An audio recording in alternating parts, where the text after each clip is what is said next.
जब भी चुनाव नजदीक आते हैं तब कुछ सवाल खड़े होने लगते हैं। वो सवाल है ईवीएम धांधली को लेकर, ईवीएम गड़बड़ी को लेकर, बूथ कैप्चरिंग को लेकर।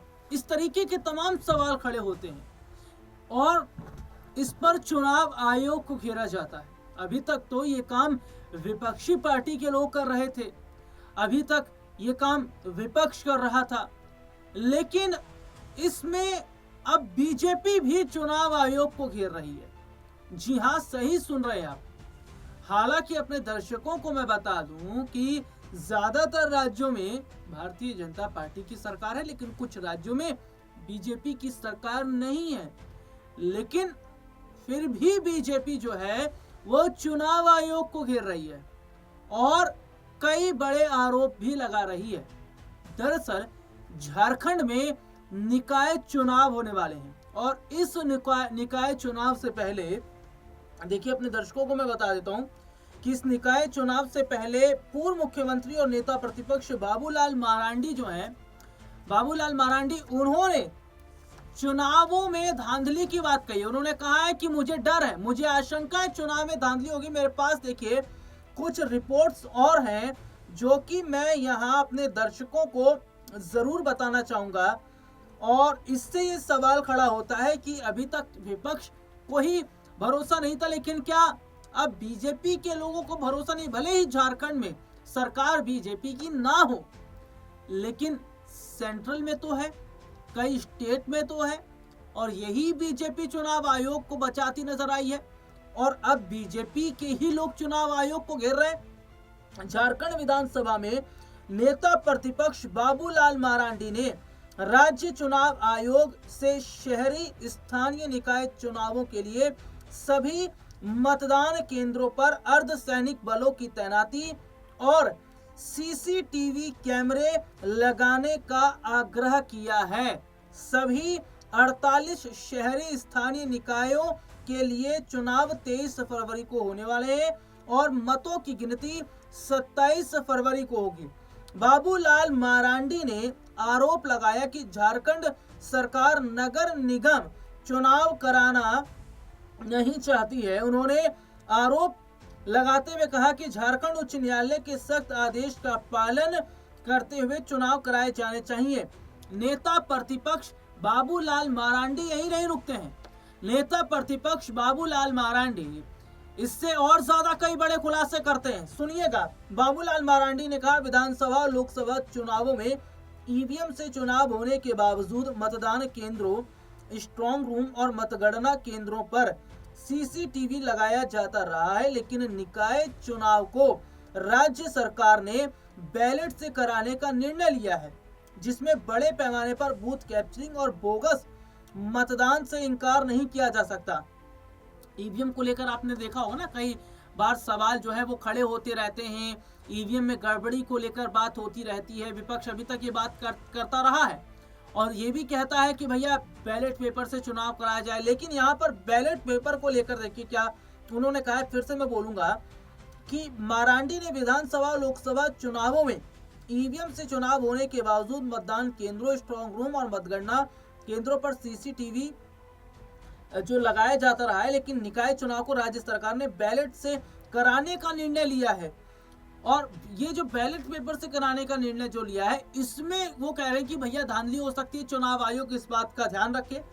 और उन्होंने ये तक कहा है कि उन्हें डर है, उन्हें शंका है कि बूथ तक को कैप्चर किया जा सकता है। और झारखंड के अंदर जो है वो जेएमएम की सरकार है। झारखंड के अंदर हेमंत सोरेन मुख्यमंत्री हैं और हेमंत सोरेन पर भी ये आरोप उन्होंने लगाए हैं। उन्होंने कहा, हेमंत सोरेन सरकार निकाय चुनाव कराने के पक्ष में नहीं थी। न्यायालय के सख्त निर्देश और भाजपा के आंदोलनों के दबाव में राज्य सरकार चुनाव कराने के लिए बाध्य हुई है, लेकिन इसे दलीय आधार पर नहीं कराने के पीछे राज्य सरकार को हार का डर सता रहा है और इसीलिए बैलेट के माध्यम से चुनाव कराकर पुलिस प्रशासन के माध्यम से चुनाव को कैप्चर करने की कोशिश की जा रही है।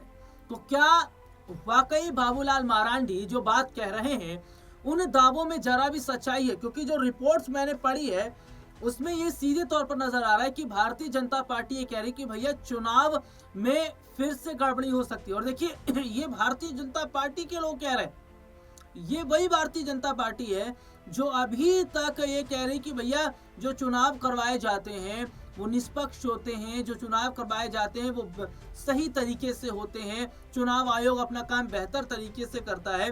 लेकिन अब बाबूलाल मरांडी ये कह रहे हैं कि हम चुनाव आयोग को पहले से ये बताना चाहते हैं, चुनाव आयोग को पहले से स्पष्ट ये संदेश देना चाहते हैं कि भैया चुनाव से पहले आप देखिएगा कि इस तरीके की चीजें हो सकती है जिस पर आपकी निगरानी हो। क्योंकि झारखंड के अंदर में सरकार जब हेमंत सोरेन की है तो पुलिस भी इनके पास है, पूरा सरकारी तंत्र इनके पास है, तो कुछ भी हो सकता है।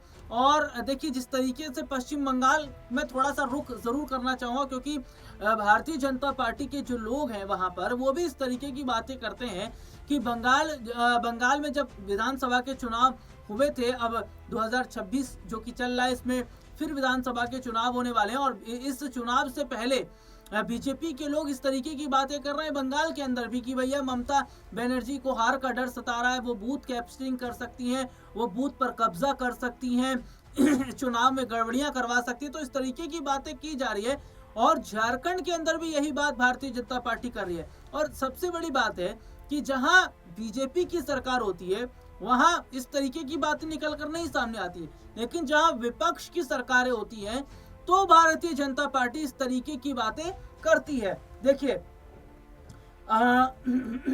उन्होंने कहा है भाजपा राज्य में निष्पक्ष और शांतिपूर्ण भाजपा जो है वो राज्य के अंदर निष्पक्ष और शांतिपूर्ण चुनाव चाहती है। जिस प्रकार से राज्य में अपराधी बेलगाम है, उनका मनोबल सर चढ़कर बोल रहा है, ऐसे में बिना केंद्रीय बल के देखरेख के निष्पक्ष चुनाव संभव नहीं। उन्होंने कहा भाजपा इसलिए निर्वाचन आयोग से मांग कर रही है कि राज्य में शांतिपूर्ण, भयमुक्त, निष्पक्ष चुनाव संपन्न कराने के लिए सभी बूथों पर स्ट्रांग रूम और मतगणना स्थल पर केंद्रीय सुरक्षा बलों की तैनाती हो।